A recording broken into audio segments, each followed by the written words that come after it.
हजारो वर्षापूर्वी आपला उदरनिर्वाह करण्यासाठी देवळे बांधून या काल्पनिक देवांचा वापर सुरू झालेला आहे.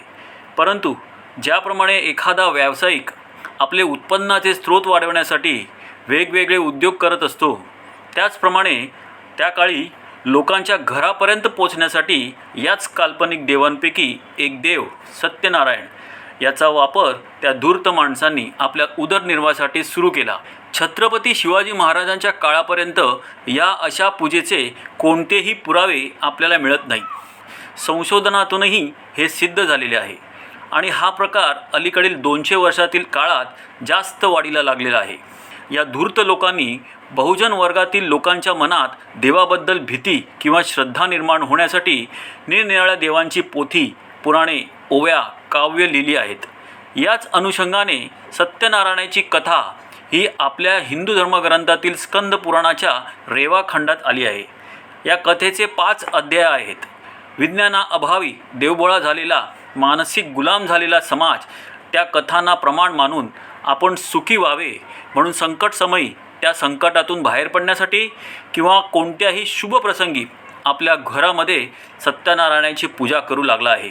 सत्यनारायण व्रतातील कथा या केवळ काल्पनिक कथा आहेत.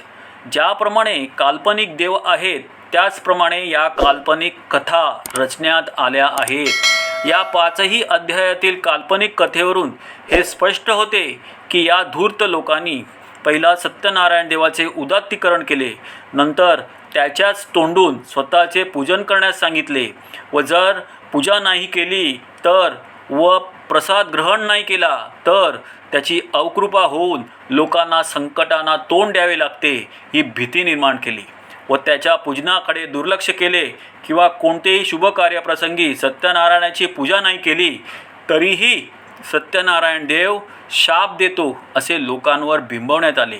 म्हणूनच आपण या सर्व कथांची, पुराणातल्या गोष्टींची सत्यता वैज्ञानिक दृष्टीने तपासणे गरजेचे आहे व मला खात्री आहे की जेव्हा तुम्ही तुमची वैचारिक पातळी वाढवून अशा भाकड कथांची तपासणी कराल तेव्हा तुम्हालाही या सर्व कथा थोतांडच वाटतील. आज आपण या विज्ञान युगात राहत असल्याने अशा थोतांडावर विश्वास ठेवून आपला वेळ, पैसे व अन्न वाया घालवू नका.